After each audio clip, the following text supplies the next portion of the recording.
So today we'll start a new chapter, the chapter number 16, the divine and the demoniac natures.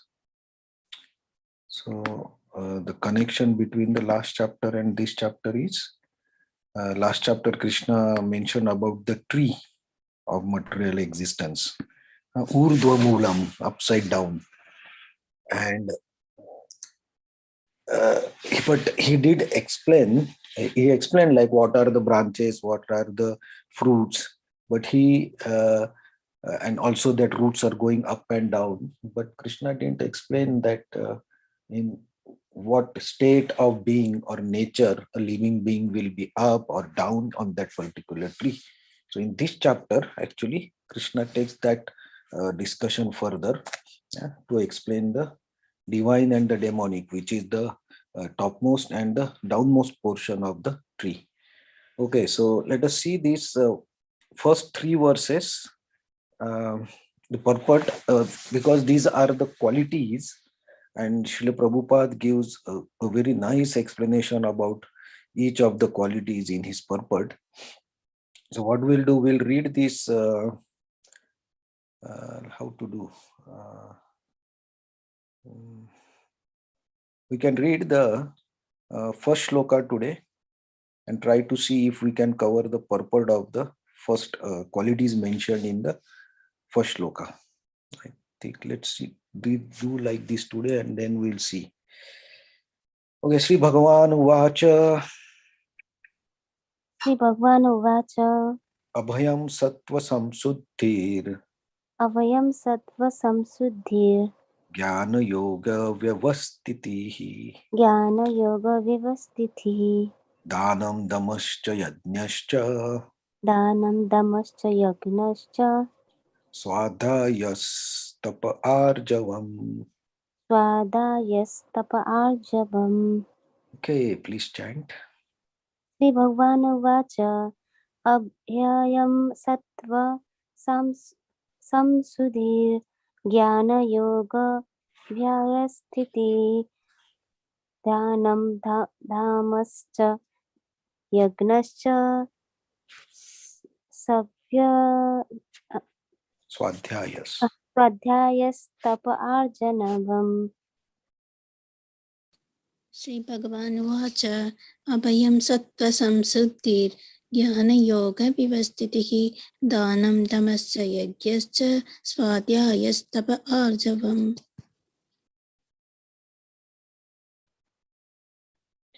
Okay, this the last line of the third shloka, Bhavanti Sampadam Daivim Abhijatasya Bharata. So these are the all the qualities of a person with Daivi qualities. Okay, so let us see the translation up to Arjavam.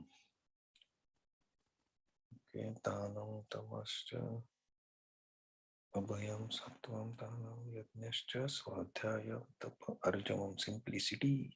The Supreme Personality of Godhead said, fearlessness, purification of one's existence, cultivation of spiritual knowledge, Sattva Samsuddhi, Jnana, Yoga, knowledge, charity, self-control, performance of sacrifice, study of Veda, austerity, and simplicity, Arjavam. This is okay. These are the qualities in the first shloka.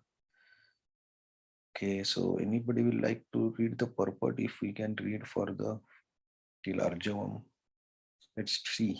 Let's try.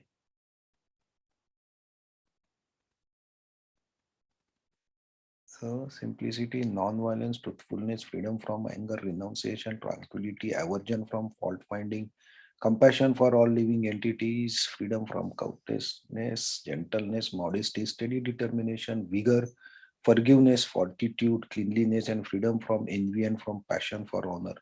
These transcendental qualities, O son of Bharata, belong to godly men endowed with divine qualities. Purport. Anybody would like to read the purport? If possible. Okay. Yeah. Okay, go ahead. In the beginning of the 15th chapter, the banyan tree of this material world has explained, the extra roots coming out of it were compared to the activities of the living entities. Some auspicious, some inauspicious. In the 9th chapter, also the devas and the godly and the asuras, the ungodly or demons, were explained. Now, according to Vedic rites, activities in the mode of goodness are considered auspicious for progress on the path of liberation, and such activities are known as Daivi Prakriti, transcendental by nature.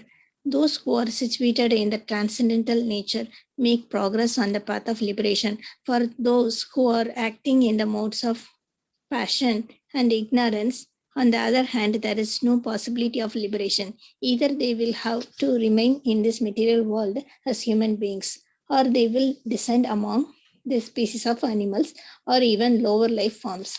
In this 16th chapter, the Lord explains both the transcendental nature and its attendant qualities and the demoniac nature and its qualities. He also explains the advantages and the disadvantages of these qualities. The word abhijadasya in reference to one born of transcendental qualities or godly tendencies is very significant. To beget a child in a godly atmosphere is known in the Vedic scriptures as Garbhadana samskara. If the parents want a child in godly qualities, they should follow the 10 principles recommended for the social life of the human beings. In the Bhagavad Gita, we have studied also before that the sex life for begetting a good child is Krishna himself. A sex life is not condemned provided the process is used in Krishna consciousness. Those who are in Krishna conscious at least should not beget children like cats and dogs, but should beget them so that they may become Krishna consciousness after birth. That should be the advantage of children born of a father and mother observed in Krishna consciousness. The social institution known as Varnashrama Dharma, the institution dividing society into 4 divisions of social life and 4 occupational divisions or castes, is not meant to divide human society according to birth. Such divisions are in terms of educational qualifications. They are not to keep the society in a state of peace and prosperity. The qualities mentioned herein are explained as transcendental qualities meant for making a person progress in spiritual understanding so that he can get liberated from the material world. In the Varnashrama institution, the sannyasis or the person in renounced order of life is considered to be the head or the spiritual master of all the social status and orders. A Brahmana is considered to be the spiritual master of the 3 other sections of a society, namely Kshatriyas, the Vaishyas, and the Sudras. But a sannyasi who is on the top of the institution is considered to be the spiritual master of the Brahmanas also. For a sannyasi, the first qualification should be fearlessness, because a sannyasi has to be alone without any support or guarantee of support. He has simply to depend on the mercy of the Supreme Personality of Godhead. If one thinks after I leave my connections, who will protect me? He should not accept the renounced order of life. One must be fully convinced that Krishna or the Supreme Personality of Godhead in his localized aspect of as a Paramatma is always within, that he is seeing everything and he always knows what one intends to do. One must thus have firm conviction that Krishna as a Paramatma will take care of a soul surrendered to him. I shall never be alone. One should think, even if I live in the darkest region of a forest, I shall be accompanied by Krishna and he will give me all protection. That conviction is called abhayam, fearlessness. This state of mind is necessary for a person in the renounced order of life. Then he has to purify his existence. There are so many rules and regulations to be followed in the renounced order of life. Most important of all, a sannyasi is strictly forbidden to have any intimate relationship with a woman. He is even forbidden to talk with a woman in a secluded place. Lord Chaitanya was an ideal sannyasi, and when he was at Puri, His feminine devotees could not even come near to offer their respects. They were advised to bow down from a distant place. This is not a sign of hatred for a woman as a class, but it is a stricture imposed on the sannyasis not to have a close connection with women. One has to follow the rules and regulations of a particular status of life in order to purify his existence. For his sannyasi, intimate relations with women and the possession of wealth for sense gratification are strictly forbidden. The ideal sannyasi was Lord Chaitanya himself, and we can learn from his life that he was very strict in regards to women.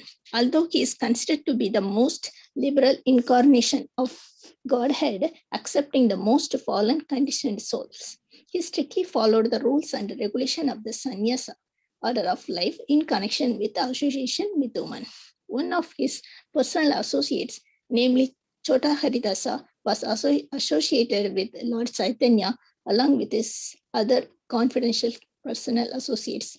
But somehow or other, this Chota Haridasa looked lustily on a young woman, and Lord Chaitanya was so strict that he at once rejected him from the society of his personal associates.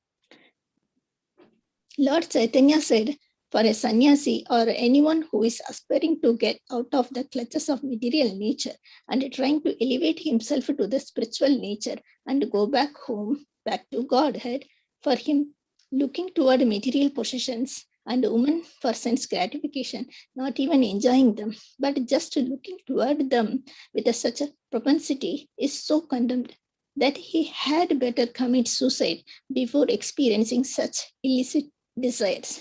So these are the process of purification.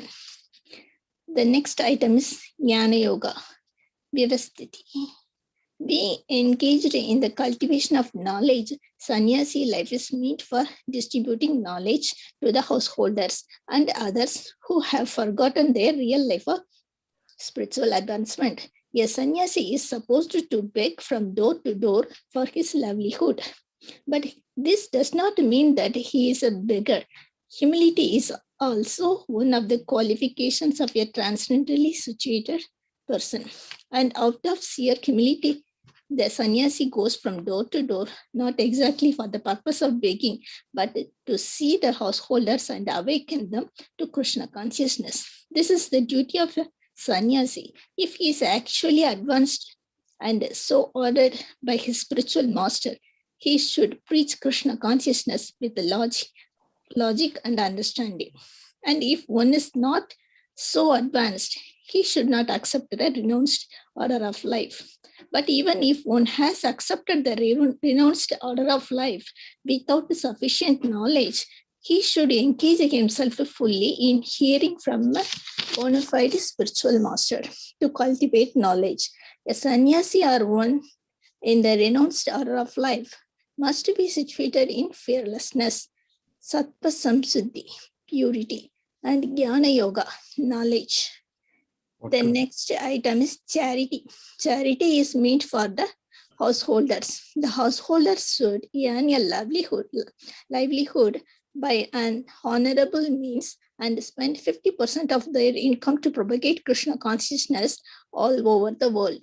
Thus, a householder should give a charity to institutional societies that are engaged in that way. Charity should be given to the right receiver. There are different kinds of charity, as will be explained later on. Charity in the mode of goodness, passion, and ignorance. Charity in the mode of goodness is recommended by the scriptures, but the charity in the mode of passion and ignorance is not recommended because it is simply a waste of money. Charity should be given only to propagate Krishna consciousness all over the world.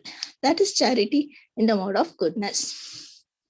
Then, as far as Dhamma, self-control, is concerned, it is not only meant for the orders of religious society, but is especially meant for the householder. Although he has a wife, a householder should not use his senses for sex life unnecessarily. There are restrictions for the householders, even in the sex life, which should only be engaged in for the propagation of children. If he does not require children, he should not enjoy sex life with his wife. Modern society enjoys sex life with contraceptive methods or more abominable methods to avoid the responsibility of children. This is not in the transcendental quality, but is demoniac. If anyone, even if he is a householder, wants to make progress in spiritual life, he must control his sex life and should not beget a child without the purpose of serving Krishna. If he is able to beget children who will be in Krishna consciousness, one can produce hundreds of children, but without the capacity, one should not indulge only for sense pleasure. Sacrifice is another. Shall we stop here? Because it's Oh, already. So we completed. Thank you very much, Mataji. So we have completed till sacrifice, right? Tomorrow we'll, no, not sacrifice, sorry, Dhamma, self-control. So we'll read the next tomorrow. But just to share, like these qualities are, so Krishna is explaining the divine qualities, then he will explain the demoniac qualities. Okay, so every person is born at a particular time. Okay, and the time, that time is sometimes we say a good time, sometimes a godly time or demonic time, or the time is not good. There are so many concepts, like, but each person or each living being, each jiva has both the qualities, okay, good qualities and bad qualities. It's not that we are only, anybody's only with good qualities. So in the earthly planet we have both the qualities, and the nature is decided by our uh, interest or our intentions to develop the good qualities. If we try to develop the good qualities, focusing on the good transcendental or spiritual things, then that becomes our nature. So if we practice, that becomes our nature. But otherwise, there will be always competition between the good and the bad qualities at the same time, many times at the same situation, same moment. And then we have to choose properly. So we all have these good qualities and bad qualities, and we have to focus on good qualities. Good in the sense they will help us for the spiritual progress, right? And now just about the verses that's going on, like Srila Prabhupada has very nicely connected the qualities with the different ashram, like sannyasis. The first three qualities are especially for sannyasis, then grihasthas, then brahmacharis. That he will explain in the next verse, the purport. But that does not mean that abhayam or fearlessness is only quality of a sannyasi. That is the necessary quality of sannyasi. But a grihastha can also be a fearless if he is surrendered to Krishna. He can go and preach in any position, anywhere, if he is fearless and he trust or surrender to Krishna, that Krishna will protect me in any situation, and grihastha can also do. But for a sannyasi, that is a best thing to have that quality, so that he can do his ashram duties properly. So sannyas ashram, if he has to follow properly, then he needs that quality. But a grihastha, if he's fearful, he cannot, because he's not supposed to go travel alone everywhere. So that may be okay for him if he is sometimes fearful. So from that angle, we have to look at these qualities, that it's applicable to all, and all have good and bad. Generally, devotees try to, or people try to see, oh, I have these qualities, I don't have the next qualities, those are mentioned. So it's not very clear bifurcation anybody can do. We have both the qualities. So we'll see the next qualities from, we have seen Dhamma, the patience of the control. So from tomorrow, we'll start with the Yajna, the sacrifice. Hare Krishna. Thank you very much, Mataji and all. Tomorrow, if somebody else want to read, they can also read. Hare Krishna. Thank you very much. Thank you. Hare Krishna. Hare Krishna. Thank you very much for joining. Thank you Thank so much, Hare Krishna. Thanks you. Hare Krishna. Thank you, Hare Krishna. Hare Krishna. Thank you very much. Thank you. Hare Krishna. Hare Krishna.